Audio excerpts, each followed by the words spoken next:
សួស្តីអ្នកទាំងអស់គ្នានៅក្នុងថ្ងៃនេះយើងនឹងនិយាយគ្នាអំពីបទពិសោធន៍ច្រើនឆ្នាំតើអាចធានាថាយើងនឹងគឺជាបុគ្គលគុណភាពដែរអត់ឬក៏អាចនិយាយបានថាបទពិសោធន៍ច្រើនឆ្នាំពិតជាអាចធានាថាវាជា stable work សម្រាប់យើងនៅក្នុងវិស័យគណនេយ្យដែរអត់បងលើកករណីនេះមកនឹងដោយសារតែក្នុងសប្តាហ៍នេះបងបានបង្រៀនទៅបងមានជា short course មួយបងរៀននឹងចែករំលែកក៏លើការងារខ្លះៗទៅកាន់មិត្តរួមការងារចាស់របស់បង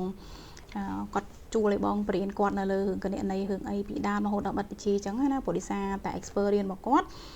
គាត់ធ្វើការនៅក្នុង field work គណនេយ្យដែរធ្វើមករៀងរយៈពេលយូរដែរប៉ុន្តែគាត់ថាគាត់អត់កាន់ជា full set ទេកាន់ជា section ដល់អញ្ចឹងទៅ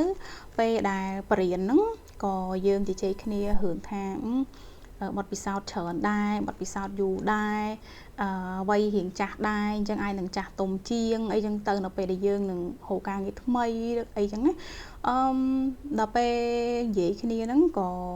បងមានជាគំនិតមួយផុសឡើងមកព្រោះកាលបងមើល podcast ឬក៏មើលជាវីដេអូតាម YouTube បងធ្លាប់ចាំបានថា Jack Ma គាត់ធ្លាប់លើកឡើងនៅលើរឿងថ្ងៃអនាគតទៅយើងនឹងធ្វើការត្រឹម4ម៉ោងក្នុងមួយថ្ងៃហើយក៏រយៈពេល4ថ្ងៃក្នុងមួយសប្តាហ៍អីចឹងណាឥឡូវបងទៅស្រាវជ្រាវមកវិញបានន័យថាគាត់និយាយនៅពេលណាហ្នឹងហើយក្នុងឆ្នាំ2017នៅក្នុងឆ្នាំ2017នៅក្នុងបទសម្ភាសន៍ជាមួយនឹង CNBC នៅឆ្នាំ2017ហ្នឹងជាម៉ានគាត់បាននិយាយថានៅក្នុងរយៈពេល30ឆ្នាំខាងមុខទៀតមនុស្សនឹងអាចធ្វើការត្រឹមតែ4ម៉ោងនៅក្នុងមួយថ្ងៃទេហើយក៏ប្រហែលជា4ថ្ងៃនៅក្នុងមួយសប្តាហ៍ដែរដោយពេលហ្នឹងគាត់បញ្យល់ថាតកតងទៅនឹងការអភិវឌ្ឍរបស់ AI ហើយនិងបច្ចេកវិទ្យាគឺជួយឲ្យមនុស្សយើងនឹងចំណាយពេលវេលាតិចនៅលើការងារហើយនឹងមានពេលវេលាច្រើនសម្រាប់ជីវិតការធ្វើដំណើរនិងកំណត់ច្នៃប្រឌិតបងចាំបានព្រោះបងឧស្សាហ៍មើលវីដេអូច្រើនដូចចឹងទៅក៏បងក៏ស្រាវជ្រាវហួរហ្នឹងត្រឡប់មកវិញហើយនៅក្នុងវីដេអូរបស់បងហ្នឹងណានៅកន្លែងខាងក្រោមហ្នឹងយើងអាច click មើល link ថែមបានជា reference ដែលបងដាក់ឲ្យអញ្ចឹងគ្នាយើងអាចទៅមើលបានហើយមិនមែនគាត់និយាយតែក្នុងឆ្នាំ2017ហ្នឹងទេនៅក្នុងខែ8ឆ្នាំ2019នៅលើនៅក្នុង AI វេទិកាដែលគេ debate តាក់ទងទៅនឹងរឿង AI នៅសៀងហៃកាលហ្នឹងគឺ debate រវាង Jack Ma ហើយនិង Elon Musk ព្រោះកាលហ្នឹងបងស្ដាប់ហើយវាមានរឿងច្រើនប៉ុន្តែបងក៏ចាំបានដែរនៅពេលហ្នឹងគាត់លើកមកនិយាយដែរគាត់ថាគាត់និយាយថា people should work 3 days a week 4 hours a day រូបភាពថាក្នុងមួយសប្តាហ៍យើងធ្វើការតែ3ថ្ងៃអីទេបានហើយមួយថ្ងៃធ្វើតែ4ម៉ោង it's okay ក្នុងឆ្នាំ2019ចឹងខុសគ្នា2ឆ្នាំពី2017គាត់ថា4ថ្ងៃក្នុងមួយសប្តាហ៍2019គាត់ថាត្រឹម3ថ្ងៃក្នុងមួយសប្តាហ៍បានហើយគាត់ជឿថា AI នឹងធ្វើឲ្យមនុស្សមានពេលវេលាច្រើនសម្រាប់being human ឬក៏ជាពេលវេលាសម្រាប់ជីវិតរបស់មនុស្សពិតប្រាកដហ្មងហើយហេតុអីបានបងលើកយកសាច់រឿងនឹងមកនិយាយព្រោះនៅពេលដែលបងជជែកជាមួយនឹងមិត្តរួមការងារចាស់របស់បងអញ្ចឹងទៅក៏វាមានរឿងជាច្រើនយើងនិយាយយើងរៀនផងយើង share experience គ្នាផងហើយក៏យើងចែករំលែកនៅបទពិសោធន៍ហើយនឹងកលឹះល្អៗទៅកាន់គ្នាទៅវិញទៅមកអញ្ចឹងក្រៅម៉ោងរៀនហ្នឹងក៏យើងមានការវិភាគសាដែរហើយបងគិតថាអ្វីដែលជាការគិតរបស់គាត់វាមួយបែបប៉ុន្តែបងមានការគិតរបស់បងមួយបែបហើយបងក៏ចង់លើកនៅអ្វីដែលបងយល់ឃើញនឹងឲ្យគ្នាយើងយល់ហើយបងចង់ឲ្យគ្នាយើងបដូរ mindset បន្តិចបងចង់ឲ្យគ្នាយើងយល់ថាការដែលយើងមាន experience យូរឆ្នាំវាធ្វើឲ្យយើងមាន stable work មានន័យថាជាការងារដែលវាស្ថិរភាពមានភាពស្ថិតថេរវាអត់មានការបាត់បង់អត់បាច់ព្រួយបារម្ភអីអញ្ចឹងដោយសារតែភាពចាស់ទុំរបស់យើងដោយសារតែបទពិសោធន៍ការងាររបស់យើងសម្រាប់បងផ្ទាល់ជាអ្វីដែលបងជួបជាផ្នត់កំណត់ផ្ទាល់ខ្លួននៅពេលដែលបងធ្វើការបងរៀងមានភាពទាន់សម័យបងរៀងតាមសម័យកាលអញ្ចឹងជារឿយបងរៀនធ្វើការក៏ធ្វើការងារអា daily routine របស់យើងនៅកន្លែងក៏យើងធ្វើប៉ុន្តែបងនៅតែមាន mindset មួយជឿថាខ្លួនទីពឹងខ្លួនគ្មានអ្វីដែលវាអាច cover ថាគ្រប់យ៉ាងវានឹងនៅ stable បងនឹងអាចនៅកន្លែងហ្នឹងមួយជីវិតទេអញ្ចឹងជាទូទៅបងមាន mindset អញ្ចឹង អញ្ចឹងបានជាបងតែងតែហ៊ានឲ្យខ្លួនឯងនឹងមានអីថ្មីហ៊ានអានេះបន្តិចអានោះបន្តិចទោះបីជាវាមើលទៅវាអត់ជា expert cover ឲ្យវាមើលមកជាអ្នកជំនាញបែប special ទេប៉ុន្តែបងទទួលបានរាល់ការហ៊ានអ្វីដែលថ្មីបន្តិចហ្នឹងគឺជួយឲ្យបងមានកម្រិតច្នៃប្រឌិតមានផ្នែកកម្រិតថ្មីមានការ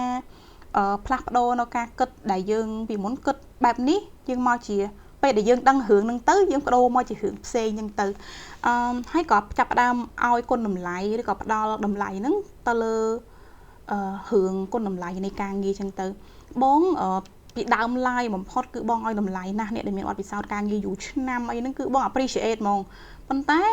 ពេលវេលាបានផ្លាស់ប្ដូរការគិតរបស់បងថាមិនប្រកាសថាមាន experience ច្រើនឆ្នាំហ្នឹងគឺបង appreciate ទេបង appreciate នៅលើ result ច្រើនជាងបងឧទាហរណ៍ថាបងពីមុនឡើយបងធ្លាប់ចូលហាត់ការនៅសាកលវិទ្យាល័យដែលបងរៀនហ្នឹងយើងចូលទៅហាត់ការ internship អញ្ចឹងនៅពេលដែលបង internship ប្រកាសជាមានមេ team ប្រកាសជាមានអីហើយនៅពេលហ្នឹងគឺបង highly appreciate ចំពោះបងឬក៏លោកគ្រូអ្នកគ្រូដែលគាត់បរៀនហើយគាត់ចេះធ្វើប្រកាសពន្ធចេះអីពេលហ្នឹងយើងមានអារម្មណ៍ថាអូយយើងមានអារម្មណ៍ថាយើងរៀនពិបាកប៉ុន្តែមានអារម្មណ៍ថាគាត់ធ្វើបានហើយយើង appreciate ខ្លាំងមែនទែនប៉ុន្តែដល់ពេលបងចាប់ផ្ដើមចេញធ្វើការយើងគិតមើលយើងឆ្លងពីសម័យកាលតាំងពីប្រកាសទៅប្រកាសពន្ធណាទៅយកអាតម្រងលិខិតប្រកាសពន្ធប្រចាំខែយកមកបំពេញខាងការហ្នឹងទិញអាច្បាប់ 5000 ហ្នឹងបើសិនជាយើងបំពេញខុសលុបអត់បានទៀតតដាក់អត់បានទៀតអញ្ចឹងត្រូវតែទិញថ្មីហើយតទិញនៅសាខាពន្ធដារទៀតហើយពេលខ្លះយើងទៅត្រង់ជួរទៅអីមានរឿងជាច្រើនសម័យមុនគឺរូបភាពចឹងដល់ពេលត្រឡប់មកដល់បច្ចុប្បន្នជាសម័យទំនើបដែលគេដាក់តាម e-filing ឯងសំណួរសួរថាបើសិនជាបងនេះនៅតែប្រកាន់ mindset ថាបងចេះអាសម័យមុនដែលគេដាក់ដៃស្អីណាណៃទៅណេះបងដឹងគ្រប់រឿងដឹងតាំងពីនេះនោះបែបនេះចឹងទៅប៉ុន្តែអាការងារបច្ចុប្បន្នដែលគេធ្វើ e-filing បងអត់ចេះនេះមានតម្លៃអត់ experience ដែលយើងមានកាលពី10ឆ្នាំទៅទទួលស្គាល់ថាយើងមាន experience ចេញធ្វើការតាំងពី2011ប៉ុន្តែមកដល់2021ថា10ឆ្នាំឥឡូវ2026 5-10ឆ្នាំនេះ15ឆ្នាំមកនេះតើអា experience ដែលយើងអត់ update ហ្នឹងវានៅប្រើប្រាស់បានអត់បើសម្រាប់បងគឺអត់ទេរយៈពេលឬក៏ពេលវេលាដែលយើងបានធ្វើការវាអត់បង្ហាញអំពីគុណតម្លៃរបស់យើងវាអត់បង្ហាញថាយើងនៅតែជាបុគ្គលដែលស្ថាប័នហ្នឹងគាត់ត្រូវការទេរូបភាពចឹងណាព្រោះសម្រាប់បងបទពិសោធន៍ច្រើនវាល្អហើយប៉ុន្តែមិនមែនមានន័យថាបទពិសោធន៍យើងច្រើនយើងខ្លាចជាបុគ្គលដែលរៀងមានតម្លៃជាងគេរៀងល្អជាងគេឬក៏មានឱកាសច្រើនជាងគេទេព្រោះសម្រាប់បងបទពិសោធន៍ពាក្យថាបទពិសោធន៍គឺជាអ្វីដែលយើងបានឆ្លងកាត់ហើយវាជាពេលវេលាមួយដែរបើសិនជាយើងនិយាយពីរឿងគុណតម្លៃការងារផ្សេងប៉ុន្តែបើសិនជាយើងនិយាយពីបទពិសោធន៍ពេលខ្លះគ្រាន់តែជារយៈពេលដែលយើងបានធ្វើការពី start រហូតមកដល់ពេលវេលាមួយវាអត់បានឆ្លុះបញ្ចាំងថានៅក្នុងអតីតភាពការងាររបស់យើងហ្នឹងណាយើងមានគុណតម្លៃដែល be able to offer more than other ទេព្រោះវាគ្រាន់តែជាអតីតកាលដែលឆ្លុះបញ្ចាំងថាណែយោងតាម experience ដែលយើងមានពីដើមរហូតមកដល់បច្ចុប្បន្នហ្នឹងយើងបច្ចុប្បន្នខ្លាយជាយើងនៅពេលបច្ចុប្បន្ននេះរូបភាពចេះតែអនាគតរបស់យើងមិនមែនយកអាគុណតម្លៃពី10ឆ្នាំ20ឆ្នាំមុនហ្នឹងមកវាស់ទេគឺយកអាពេលបច្ចុប្បន្នដែលយើងនឹងធ្វើឲ្យវាខ្លាយជាអតីតកាលរហូតដល់ថ្ងៃអនាគតរបស់យើងហ្នឹងគឺជាអ្វីដែលបងចង់និយាយបងចង់ឲ្យគ្នាយើងអ្វីដែលបងចង់និយាយនៅក្នុងវីដេអូថ្ងៃនេះគឺបងចង់នាំអ្នកទាំងអស់គ្នាទៅគិតអំពីសំណួរមួយដែលវាអាចផ្លាស់ប្ដូរនៅរបៀបធ្វើការហើយនឹងជីវិតរបស់យើងដែរគឺជាការព្យាករណ៍របស់ Jack Ma ដូចបងលើកនៅក្នុងមុននឹងអញ្ចឹងស្ថាបនិករបស់ Alibaba ដែលយើងគ្រប់គ្នាភាគច្រើនស្គាល់គាត់ហើយគាត់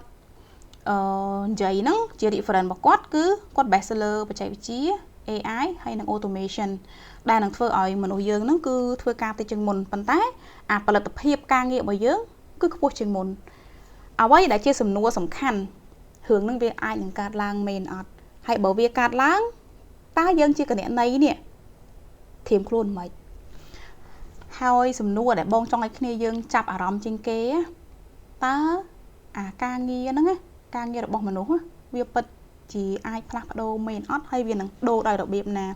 យើងអាចត្រឡប់ទៅមើលពីមុនបដិវត្តឧស្សាហកម្មណាមនុស្សភាគច្រើនយើងធ្វើកសិកម្មពីព្រឹកដល់យប់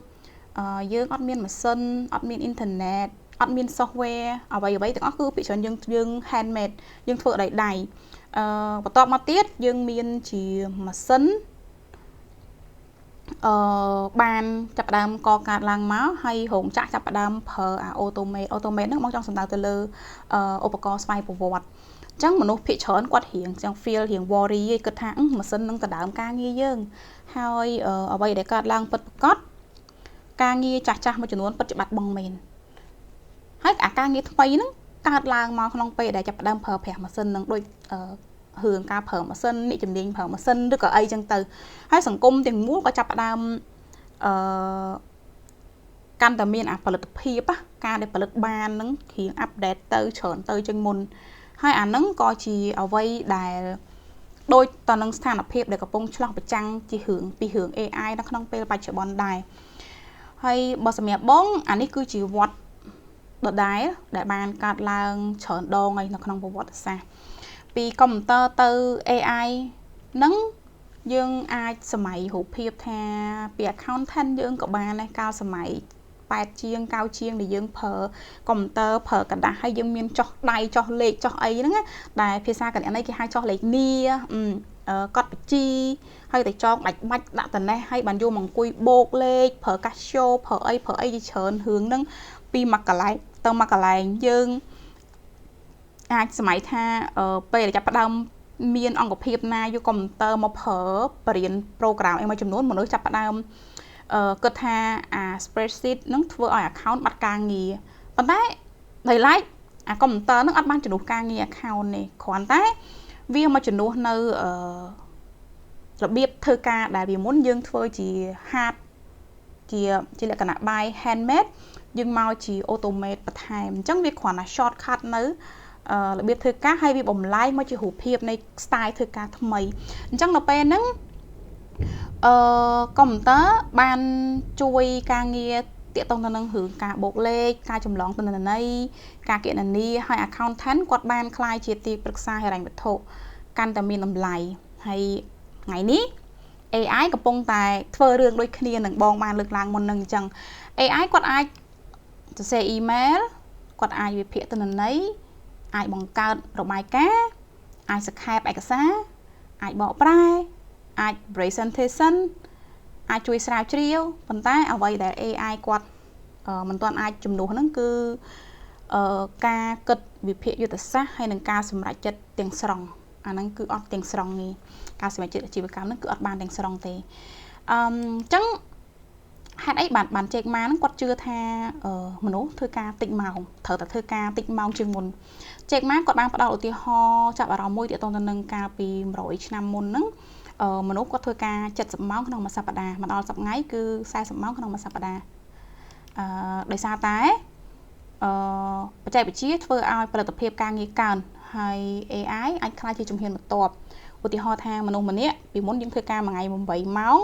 ដើម្បីអាចផលិតបានជា report មួយឬក៏ flow ការងារឬក៏ជា daily routine របស់យើងប៉ុន្តែអាចថា future ទៅត្រឹមតែ2ម៉ោងក៏វា it's okay នៅក្នុងការ make report អីចឹងទៅហើយនៅពេលដែលយើងប្រើ AI ការងារដែលធ្លាប់ប្រើមនុស្ស10នាក់ក៏អាចនឹង reuse នៅសល់តែ3ឬ4នាក់ដែរអានេះឯងជាហេតុផលដែលគាត់ជឿថាយើងនឹងធ្វើការតិចថ្ងៃជាងមុនហើយក៏តិចម៉ោងជាងមុនដែរហើយឆ្លោះប្រចាំងមកពេលបច្ចុប្បន្នអ្វីដែលគាត់និយាយបងអត់ដឹងថាសម្រាប់អ្នកទាំងអស់គ្នាគិតថាវានឹងអាចកើតឡើងដែរអត់ទេប៉ុន្តែឆ្លោះប្រចាំងមកទៅនឹងស្ថានភាពរបស់បងផ្ទាល់ពីមុននៅពេលដែលបងចង់ធ្វើការងារទាក់ទងទៅនឹង accounting ទាក់ទងនឹងអីអាម៉ាសេរីដែលយើងធ្វើ Excel ហ្នឹងណាយើងមានឯកសារផ្សេងហើយមកវាយចូល Excel ហើយបាទអង្គុយចាប់កូដឲ្យចេញជា report តឡើងនេះតឡើងនោះអីចឹងទៅក្រោយមកទៀតក៏ចាប់ផ្ដើមប្រើ accounting software នៅក្នុងការមិនយើងចេញ Excel ហើយទៅ print ហើយយកមកអង្គុយវាយ accounting software ទេគឺ design accounting software ឲ្យអាចប្រយុទ្ធជាលទ្ធផលចុងក្រោយជាឯកសារហើយម្លងពេលហ្នឹងវាក៏ automate ស្វ័យប្រវត្តិបង្កើតជារបាយការណ៍ដែលយើងចង់បានដែរអញ្ចឹងពេលហ្នឹងគឺវា shortcut ពេលវេលាហើយនឹងការងារជាច្រើនដែលយើងបានធ្វើមកដល់បច្ចុប្បន្នសម្រាប់បងផ្ទាល់មកដល់បច្ចុប្បន្នបងអាចយក financial report មួយឲ្យ AI ជួយធ្វើ analytics ឲ្យ AI ជួយរៀបចំជារបាយការណ៍ជួយវិភាគជួយជាច្រើនបងអាចធ្វើបានជាច្រើននៅពេលបច្ចុប្បន្នហើយនៅអំឡុងពេលដែលបងអង្គុយនៅនេះបងអង្គុយនៅក្នុងបន្ទប់គេងរបស់បងអង្គុយនៅផ្ទះរបស់បងហ្នឹងអ្នកទាំងអស់គ្នាដឹងអត់ថាក្រៅពីបងសម្រាប់ការងារនៅអំឡុងពេលនេះបងធ្វើអីគេខ្លះបងប្រើ AI នៅក្នុងការ create ជា YouTube channel អញ្ចឹងបងបានមានជា YouTube សម្រាប់បង្កើតផលិតវីដេអូ AI តិចតួចហ្នឹងសម្រាប់ឲ្យក្មេងៗមើល ABC color អីចឹងទៅតែជា AI សុទ្ធហ្មងបងប្រើ Chat GPT នៅក្នុងការជួយប្រើ prompt ឲ្យคล้ายជាចម្រៀងហើយយក prompt ហ្នឹងមកជា reaction នៅសកម្មភាពរបស់តួអង្គមួយបំលែងទៅហើយបងបានប្រើកម្មវិធីផ្សេងមួយទៀត copy អា lyric នៅក្នុងChat GPT ដែលយើងបង្កើតបានហ្នឹងទៅដាក់នៅក្នុងកម្មវិធីបង្កើតជាចម្រៀងអញ្ចឹងនៅពេលហ្នឹងវាបានជាចម្រៀងមួយហើយប៉ុន្តែធ្វើមិនឲ្យវាបានជារូបភាពអញ្ចឹងបងយកអា pro មួយរបស់តួអង្គមួយហ្នឹងទៅផលិតចេញជារូបភាពដែលមានសកម្មភាពទុយរបស់តុក្កតាដែលគួរឲ្យស្រឡាញ់ហ្នឹងភ្ជាប់ជាមួយនឹងចម្រៀងសពេលដែលបងបានរៀនសូត្រពីការកាត់តវីដេអូដែលគ្នាយើងមើលក្នុង YouTube ជាប្រចាំហ្នឹងក៏យកអាហ្នឹងមកបំលែងចូលគ្នាយើងមានរូបភាពយើងមានសំឡេងអញ្ចឹងយើងអាចកាត់ជាវីដេអូដាក់ឲ្យក្មេងៗមើលបានជាចំណេះដឹងសម្រាប់កុមារអញ្ចឹងបងមាន YouTube channel សម្រាប់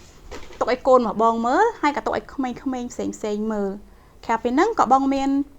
YouTube channel សម្រាប់ចម្អិនអាហារឬក៏សកម្មភាពនៅផ្ទះរបស់បងខ្លះជា channel មួយដលែកតាក់ទងទៅនឹងស្ត្រីមេផ្ទះហើយបងក៏មានការបរៀនដោយដែលគ្នាយើងមើលឃើញហើយក្រៅពីហ្នឹងបងក៏មានការងារ freelance មួយគឺ design poster កាត់វីដេអូឬក៏ជួយ design ពួក sticker cute ឲ្យទៅអ្នកដែលគាត់មានតម្រូវការហើយក៏ប្រភេទមួយទៀតគឺអាចជួយធ្វើការងារកូនសិស្សរបស់បងដែលគាត់កំពុងតែជួបប្រទះហើយគាត់ដោះអត់បានហើយគាត់អត់អាចទៅអត់មានប័ណ្ណចិត្តគ្រប់គ្រាន់នៅក្នុងការទៅរក accounting firm ឲ្យជួយដូចទៅហៅថាគាត់មានរបាយការណ៍ដ៏ស្មុគស្មាញគាត់ឲ្យយើងជួយមើលជួយ comment ជួយប្រាប់ជួយអីចឹងទៅព្រោះគាត់ជាកូនសិស្សយើងស្រាប់ហើយយ៉ាងណាអាក្រុមហ៊ុនហ្នឹងក៏ជា case study ដែលគាត់យកមករៀនមួយយើងស្រាប់យើងដឹងសាច់រឿងហើយអញ្ចឹងយើងអាចជួយបានហើយគាត់ក៏មានpage free chat នៅក្នុងវារូបភាពស្តៀង freelance consultant មិនដែរវាមិនមែនជា consultant ទេព្រោះនេះវាបរៀនហើយវាជា case study អញ្ចឹងសម្រាប់បងគ្នាយើងគិតថាបងអាចធ្វើការបានច្រើនយ៉ាងក្នុងរយៈពេលមួយថ្ងៃរបស់បងហ្នឹងទាំងមើលកូនទាំងបរៀនទាំងជា freelance កាត់តវីដេអូshare content ឬធ្វើអីផ្សេងឲ្យបងបង្កើតសភៅលក់ហើយជួយ design poster អីផ្សេងហ្នឹងគិតថាបងត្រូវចេះគ្រប់មុខមែនសំខាន់គឺអត់ទេ AI ចឹងក្នុងពេលក្នុងការងារទាំងអស់ហ្នឹងដែលបងលើកឡើងហ្នឹងនៅពេលដែលបងធ្វើ mostly គឺ AI ជួយបងសូម្បីតែពេលខ្លះបងក៏ប្រើ AI នៅក្នុងការជួយរៀបជាបងមាន brainstorm មេរៀនអញ្ចឹងបងក៏សេដាក់ Microsoft Word អស់ហើយនៅ point សំខាន់ហើយឲ្យគាត់បំលែងទៅជា presentation ជា slide ជាអីមកអញ្ចឹងវា saving time ជាអ្នកបងទៅអង្គុយ design ហើយអ្វីដែលសំខាន់ឧទាហរណ៍ថាបងពីមុនចំណេះដឹងរបស់យើងមានដែនកំណត់ដោយសារតែយើងធ្វើការនៅក្នុងអង្គភាពមួយយើងអត់មានអ្នកជួយប្រាប់ជួយ guide ជួយអីយើងរៀនខ្លួនឯងយើង research ខ្លួនឯងហើយការ research របស់យើងវាអត់ទលំទលាយប៉ុន្តែដោយសារតែ AI វាជារបស់មួយដែលប្រមូលគ្រប់ព័ត៌មានទិន្នន័យជា overall ជា worldwide ដាក់ storage នៅលើអាកាសអញ្ចឹងពេលខ្លះយើងអត់មានចំណេះដឹងនឹងយើងអត់មានខួរក្បាលដល់ប្រកែអញ្ចឹងប៉ុន្តែអ្នកដតីបានដាក់អញ្ចឹងពេលដែលយើងសួរទៅគាត់បានប្រម៉ែប្រមូលនៅអាខួរក្បាលដ៏ល្អអស់ហ្នឹងណាយកមកឲ្យយើងរៀនបាន that's why អញ្ចឹងសម្រាប់បងបច្ចុប្បន្នបងធ្វើការមួយថ្ងៃ4ម៉ោងហើយក្នុងមួយសប្តាហ៍ អត់ទាន់បាន4ថ្ងៃទេពួកនេះស្អី4ថ្ងៃយ៉ាងម៉េចបើបរៀនគ្នាយើងសៅរ៍អាទិត្យពេលព្រឹកហើយថ្ងៃអាទិត្យពេលរសៀលមកវគ្គទៀតហើយពេលយប់ច័ន្ទសុក្រហ្នឹង6ដល់ម៉ោង8យប់ទៀតចង់អត់មែន4ម៉ោងឯងគ្រាន់ថាបងព្យាយាមអ្វីដែលបងបរៀនហើយបង record វីដេអូហើយរៀនកាត់យើងអាចនឹងចំណាយពេលយ៉ាងយូរប៉ុន្តែថ្ងៃក្រោយ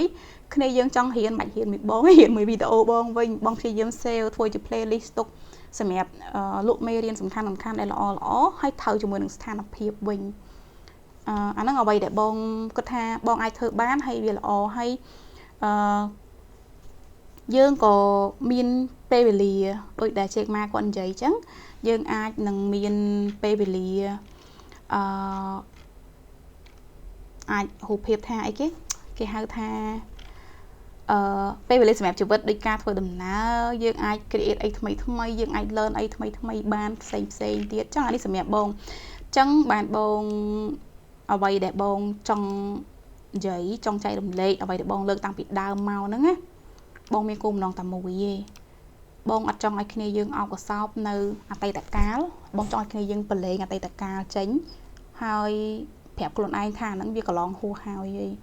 យយើងកំពុងតែរស់នៅជាមួយនឹងសម័យកាលនៃការផ្លាស់ប្ដូរថ្មីមកតង់ទៀត new generation អញ្ចឹងដើម្បីឲ្យថ្ងៃអនាគតរបស់យើងត្រូវបានដូចអ្វីដែលក្តីសម័យ stable ឬក៏យើង be able to handle future តាមរយៈដៃរបស់យើងអត់ depend ទៅលើ platform អត់ depend ទៅលើរឿងអង្គភាពឬក៏អ្នកណាម្នាក់ទេគឺនៅលើខ្លួនឯងអញ្ចឹងយើងត្រូវធ្វើអីនៅក្នុងពេលនេះអញ្ចឹងនឹងអ្វីដែលបងចង់និយាយនៅក្នុងវីដេអូហ្នឹងអញ្ចឹងសម្រាប់ជាខ្លះដែលបងអាចមើលឃើញនៅពេលបច្ចុប្បន្នការងារដែលប្រឈមនឹងហានិភ័យគឺប្រភេទការងារ3ទី1គឺអាការងារដែលដូចចឹងទៅ subject to be replaced ទី3គឺការងារដែលធ្វើអត់មានអីប្រែប្រួលហើយទី3ការងារដែលអត់សូវគិតជ្រៅអាហ្នឹងមានរងផលប៉ះពាល់ជាងគេបើសិនជាគណនីរបស់យើងអាចនឹងដូច data entry ព្រោះ currently មានចាប់ផ្ដើមមានន័យគាត់ថាបងសាកល្បងទៅវាអត់ទាន់ឃើញ smooth AI ពេលដែល scan invoice ទៅគាត់អាច generate chat account រុញចូលនៅក្នុង system បានហើយប៉ុន្តែគាត់ថា currently ដូចនៅយើងអញ្ចឹងយើងប្រើលក្ខណៈ handwriting សេដៃស្អីអញ្ចឹងទៅវាចាប់អត់ទាន់បានអីប៉ុន្តែ future បើសិនជាមានការ upgrade ឬក៏ develop វារៀងខ្ពស់ជាងនឹងទៀតការងារ data entry នឹងឯង subject to be replaced basic bookkeeping នឹងឯងហើយការងារreport យើងជាប្រចាំថ្ងៃហ្នឹងណាក៏អាចនឹង replace ដែរហើយការងារដែលពិបាកជំនួស replace អានេះជា mindset របស់បងឯងប៉ុន្តែក៏បងអត់ទាន់ដឹងថាវាពិតជាអញ្ចឹងដែរអត់ទេទាក់ទងទៅនឹង business advisor បងជឿថាទទួលស្គាល់ថាពេលដែលយើងមានទិន្នន័យមានអីទៅយើងអាចឲ្យ AI advice បានប៉ុន្តែបើសម្រាប់បងនៅតែមាន mindset មួយថាមនុស្សត្រូវការមនុស្សដែលមានអារម្មណ៍មានការគិតមានការវិភាគមានការ understanding ច្រើនជាងការដែលយើងសួរទៅឡើងយកទិន្នន័យទៅសួរម៉ាស៊ីនអាហ្នឹងសម្រាប់បងណាហើយដោយ tech consultant បងគិតថា AI នៅអត់ទាន់ធ្វើបានព្រោះដោយសារតែត្រូវធ្វើការជាមួយ auditor យើងអត់ធ្វើការមួយម៉ាស៊ីននឹងម៉ាស៊ីននេះយើងធ្វើការមនុស្សធ្វើការមួយមនុស្សហើយ strategy account ក៏បងគិតថាត្រូវការ accountant ធ្វើការជាមួយនឹងថៅកែជាងថៅកែគាត់ទៅសួរ AI ហើយពួក leadership role អីអស់ហ្នឹងបងគិតថាវានៅតែជាអ្វីដែលទាក់ទងទៅនឹង communication អាហ្នឹងបងគិតថាវានៅតែប្រើមនុស្សជាងប្រើម៉ាស៊ីនហើយអ្វីដែលសរុបមកនៅក្នុងហ្នឹងអ្វីដែលយើងគួរធ្វើហ្នឹងវាមានទាក់ទងទៅនឹងតើគណនីរបស់យើងគួរតែអភិវឌ្ឍជំនាញអីគេខ្លះបើសម្រាប់បងដូចបងលើកឡើងក្នុងវីដេអូមុនដែរមានប្រែប្រួលទេអ្វីដែលយើងគួរតែរៀន update រៀនអីហ្នឹងគឺយើងត្រូវផ្លាស់ប្ដូរខ្លួនឯងពីគ្រាន់តែជាម៉ាស៊ីនអង្គុយបញ្ចូលទិន្នន័យឲ្យមកជាមនុស្សដែលអាចនិយាយបកស្រាយអាចលើកដាក់អាចពយល់អាចដឹកនាំអាចជំរុញឲ្យមានការសម្រេចចិត្តដែលត្រឹមត្រូវទៅតាមស្ថានភាពរបស់អង្គភាពអាហ្នឹងគឺមានតម្លៃហើយសម្រាប់បងជំនាញដែល experience ដែលយើងមានឬក៏ជំនាញរបស់យើងនឹងល្អហើយប៉ុន្តែបើសិនជាបានបញ្ចូលជាមួយនឹង AI មួយទៀតវានឹងធ្វើឲ្យយើងនឹង feel warm feel អីហើយបងទទួលស្គាល់នៅពេលដែលយើង hiện ấy thứ mấy viên năng của bà ấy vì admin ấy đã dương start mà sủa thì phần thái bong strongly đi comment này kia dương còn ai nơi comfort zone còn ai mẹ rong mới tha dương chỉ sợ bậc cái nó không xả lá dương mà thưa cá hay dương hiện khoản trên kê hiện lo trên kê móc hiện miền ẩm nuốt á bong trong ai dương ta lại ăn đang mình tịch hay hiện sốt ở với để ai chui ai dương nứngตัวบ้านคนนำไลđể bong trong ai kia dươngตัวบ้านนั้นคือมีในท่าdương mẹn còn là chiều mà nó để kê chua máu hay kẹo bị phẹt khái dương ăn miền nằm lại ấy chẳng á chỉ advice bị bong trong ai kia dương đàn nó không bị sai cái này ấy hiện bọt bang clone ai khai chiều mà nó đài miền tầm nệ tầm nón khai chiều mà nó đài che chui này là tấy khai chiều mà nó đài miền chỉ unique của bọt clone ai nó không ăn cọp hiệp question cứ thaบางทีมีนเยอะหรือก็อดเยอะเอาไว้ได้จีเพียบข้อนี้ระเวียงquestion มวยนึงนักน้องอังกับเพียบบ่เยอะบางทีเยอะ replaceable anytime จังแค่วิเพียใครยันมีน้ำไหลปัญหาเราไปแต่มี question มวย subject ท่าบ่ replace เยอะเต๋ออังกับเพียบหนึ่งมีนปัญหาไปชมนั่นเลยถึง A B C D บัตรทุนเทียนมีการสอบได้ไอ้สิ่งเซ็กอันนั้นให้ยังคือปัญหาเหมือนยังโยการเยี่ยมรอยมุกมากันเหมือนไอ้ให้มีน้ำนวดแท้อดไปยังก็คือเธออัดการ์ดคืออดเองสมัยบงอ่ะโซมไปแต่ shareholder หรือก็investor ก็คือเราจะไอ้ replace บ้านcho hai ai dương thầm tại chia bột cả lập thom ở đá hai ai cả ai bây dương kia mình replace ban thời bong vậy chắc để xa tay bong cái trường nó để đô ca nghi chờn